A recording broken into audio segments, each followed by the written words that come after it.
एक क्लासरूम की प्रस्तुति। क्या है स्वामीनाथन आयोग? जब भी खेती किसान का जिक्र आता है, किसान की आमदनी की बात होती है, देश में अनाज के बम्पर उत्पादन की बात होती है, हरित क्रांति की बात चलती है, एक शख्स का नाम जरूर आता है, वो है professor MS Swaminathan. Professor Swaminathan को हरित क्रांति का जनक कहा जाता है। उन्होंने किसानों की आमदनी बढ़ाने के लिए जो सुझाव दिए थे, अगर वो पूरी तरह लागू हो जाएं तो किसानों की दशा बदल सकती है।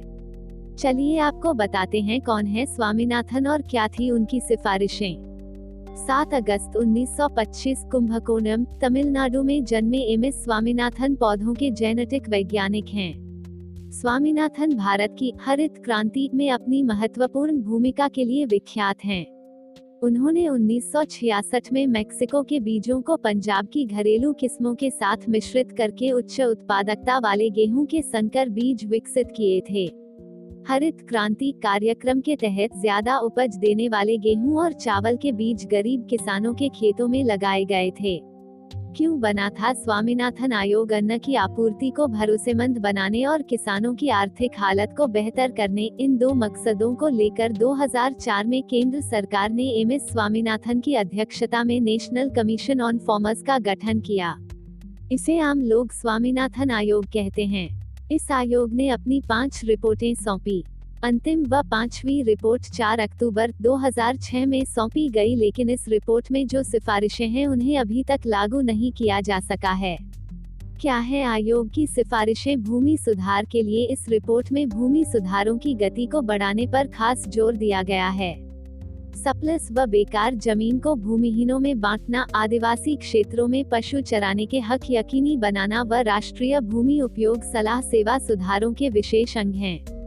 किसानों की आत्महत्या रोकने के लिए आयोग की सिफारिशों में किसान आत्महत्या की समस्या के समाधान, राज्य स्तरीय किसान कमीशन बनाने, सेहत सुविधाएं बढ़ाने व वित्त बीमा की स्थिति पुख्ता बनाने पर भी विशेष जोर दिया गया है। एमएसपी औसत लागत से 50% ज्यादा रखने की सिफारिश भी की गई है, ताकि छोटे किसान भी मुकाबले में आएं। यही ध्येय खास है। किसानों की फसल के न्यूनतम समर्थन मूल्य कुछ एक नकदी फसलों तक सीमित न रहें, इस लक्ष्य से ग्रामीण ज्ञान केंद्र व मार्केट दखल स्कीम भी लॉन्च करने की सिफारिश रिपोर्ट में है। सिंचाई के लिए सभी को पानी की सही मात्रा मिले, इसके लिए रेन वाटर हार्वेस्टिंग व वाटर शेड परियोजनाओं को बढ़ावा देने की बात रिपोर्ट में वर्णित है।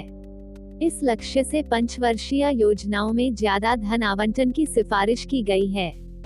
फसली बीमा के लिए रिपोर्ट में बैंकिंग व आसान वित्तीय सुविधाओं को आम किसान तक पहुंचाने पर विशेष ध्यान दिया गया है।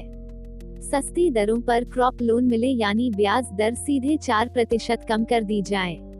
कर्ज उगाही में नरमी, यानी जब तक किसान कर्ज चुकाने की स्थिति में न आ जाए तब तक उससे कर्ज न वसूला जाए। उन्हें प्राकृतिक आपदाओं में बचाने के लिए कृषि राहत फंड बनाया जाए। उत्पादकता बढ़ाने के लिए भूमि की उत्पादकता बढ़ाने के साथ ही खेती के लिए ढांचागत विकास संबंधी भी रिपोर्ट में चर्चा है।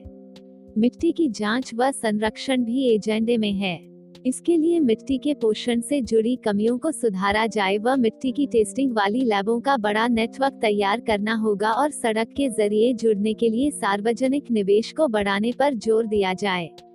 खाद्य सुरक्षा के लिए प्रति व्यक्ति भोजन उपलब्धता बढ़े, इस मकसद से सार्वजनिक वितरण प्रणाली में आमूल सुधारों पर बल दिया गया है।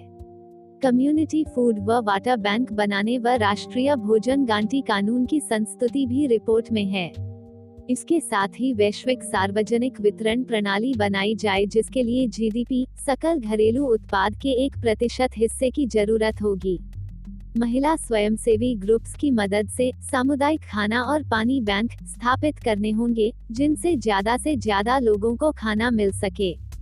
कुपोषण को दूर करने के लिए इसके अंतर्गत प्रयास किए जाएं। धन्यवाद।